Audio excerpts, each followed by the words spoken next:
Hi, I'm Ian Twombly with AOPA, and today we're going to do crosswind takeoffs and landings, everybody's nemesis.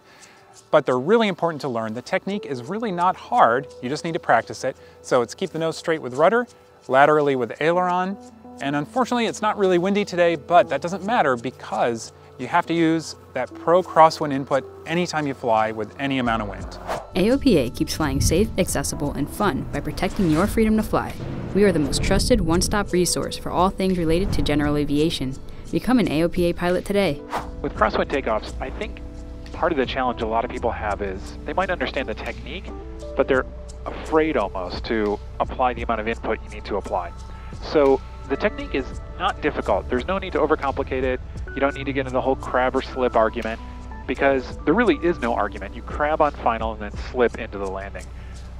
The one exception to that might be a really strong crosswind where you're not sure if the airplane can actually maintain the center line, in which case, okay, yeah, it's a good idea to set it up early and just make sure.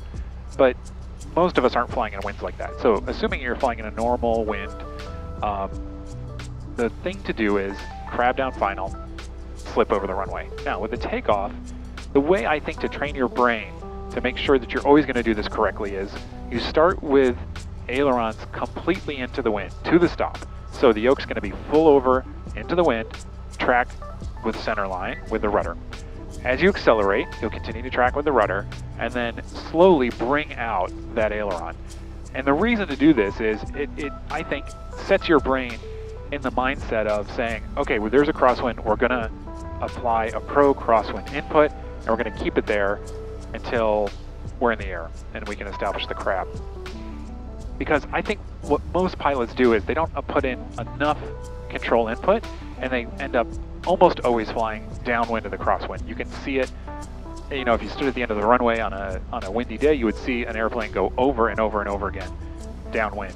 Rarely will you see somebody go upwind in the crosswind applying too much input. And I don't know, as an instructor, I'd rather a student put too much input and I have to say, okay, back it off, back it off. But just like the landing, you're gonna hopefully pick up either flat or with the upwind wing down. We don't want it to be blown up and have the downwind wing go up first. So we're gonna do, with this takeoff, controls fully into the wind. We're gonna accelerate. As we accelerate, bring some of the controls out, and hopefully that downwind wing is gonna lift up first. And today there's not much of a crosswind, but we can still practice the fundamentals. It's actually a really good time to practice the fundamentals because it's those light crosswind days that I think a lot of people get kind of crossed up with because they don't expect the wind to do anything to them, but of course it does.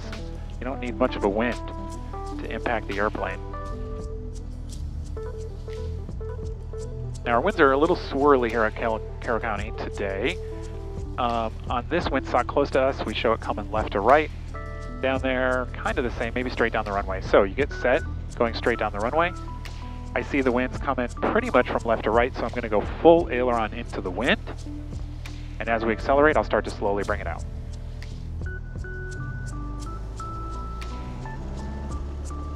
Tracking the center line with the pedals, of course. Okay, so as airspeed comes alive, just really slow bringing it out. And this is a feel thing, and it just comes with practice. And we took off flat, so that was a success. Now, sometimes I see people, they want to keep in that slip as they climb, but level the wings, crab into the wind, and climb out. And the crosswind landing is really just a reverse of the crosswind takeoff. We're going to crab down final, and then in the flare, we're going to establish a slip. That just means keep the nose straight down the runway with rudder and track laterally with aileron. And again, it's a finesse thing. You come to find out how much pressure it takes on the aileron and how much pressure it takes on the rudder with practice. But as long as you have the fundamentals set, you can always practice in the strong winds, or light winds really. So again, it's just gonna be crab down final, feet straight with rudder in the flare, wing down into the wind with the aileron to track the extended center line. Again, there's not much wind today, but we can still practice the technique. And when you get really good at it, you can track laterally left and right on the center line and really finesse it. And if, again, it's a really strong wind, we're going to land upwind wheel down first, and then it touches down. We keep that pro crosswind correction in there. That's important. A lot of people, the wheel touches down, boom, they flare it, they throw it out, they go wings level, and then they start skidding downwind. So we're going to touch down, keep that wheel planted with the aileron into the wind, and then eventually the downwind wheel will come down, and as we slow down, it's a reverse. We're just going to go all the way into the wind with the aileron. So now I'm going to transition into that slip, nose level, aileron slowly into the wind.